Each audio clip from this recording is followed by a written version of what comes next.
Welcome to our brand new series on entrepreneurship. Every huge company, every product that changes the world, it all starts with just a single thought. But how does that idea become something real, something you can actually own and other people can invest in? That's what we're going to break down, starting right now with the absolute fundamentals.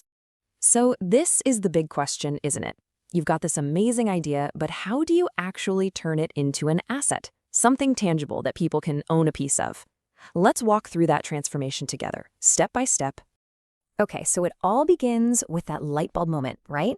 A solution to a problem, a cool new gadget, maybe a better way of doing something. But an idea all by itself, well, it's just a thought. To make it real, to give it legs, you have to take one really crucial first step. And that step is to give it a formal structure. You have to take that brilliant idea and wrap it up in a legal entity. In other words, you create a company. This is how you turn a concept into a concrete, ownable thing. Just think of a company as the official container for your business. It gives your idea an identity that's totally separate from you, the founder. It's the company that can sign contracts, own stuff, and, this is the important part, it can be owned by people. So, we've got our company. Great. But how do we define who owns what? We need a standard way to divide it all up. And the easiest way to get your head around this is with a simple and pretty delicious analogy. That's right, a pizza. Imagine your new company, with all its potential, its brand, and all the money it's going to make, is one giant, hot-out-of-the-oven pizza. This whole pie represents the entire business.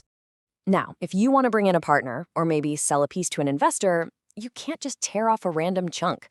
For it to be fair and standardized, you've got to cut that pizza into perfectly equal slices. And each one of those individual slices, that's a share. It's the smallest single unit of ownership in your company. So if you own one share, you own one slice of that pizza. You literally own a piece of the business. Okay, so we've got all these slices, these shares, but what's a single slice actually worth? How in the world do you put a price tag on one piece of the company? Well, that's where a little bit of math comes in. Before you can price a slice, you have to figure out what the whole pizza is worth. This is a super important step called valuation. It's basically an educated guess of what your entire company is worth, looking at everything from its assets to its potential to grow in the future. So just for our example, let's keep the numbers nice and simple.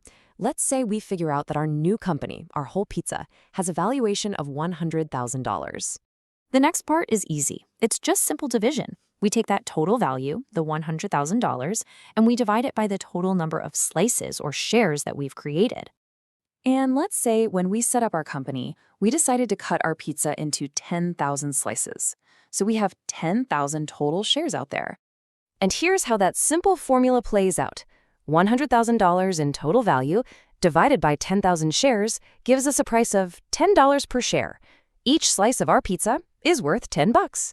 See? Simple as that. So why does all this matter? I mean, why are we talking about pizza and math? Because whether you're the founder who's baking the pizza or an investor who's buying a slice, understanding this relationship is absolutely fundamental. You can really see the two sides of the coin here.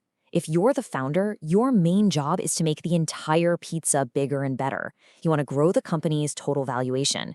Now, if you're an investor, you're focused on the value of your one slice going up.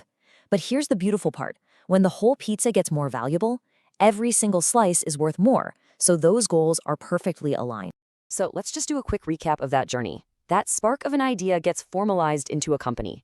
That company's ownership is sliced up into shares, and the company's total value, its valuation, is what decides the share price. If you can get that down, you've got the first, most important step on any entrepreneurial path. So that brings us back to you. Now that you know the basic mechanics, what about that idea that's been bouncing around in your head? What's the pizza you would create and be ready to share with the world? We'd genuinely love to hear your ideas, so drop them in the comments for us. And if you're ready for the next piece of the puzzle, make sure you subscribe. In our next explainer, we're going to talk about what happens when you start giving away those slices to make your business grow even faster. We'll see you then.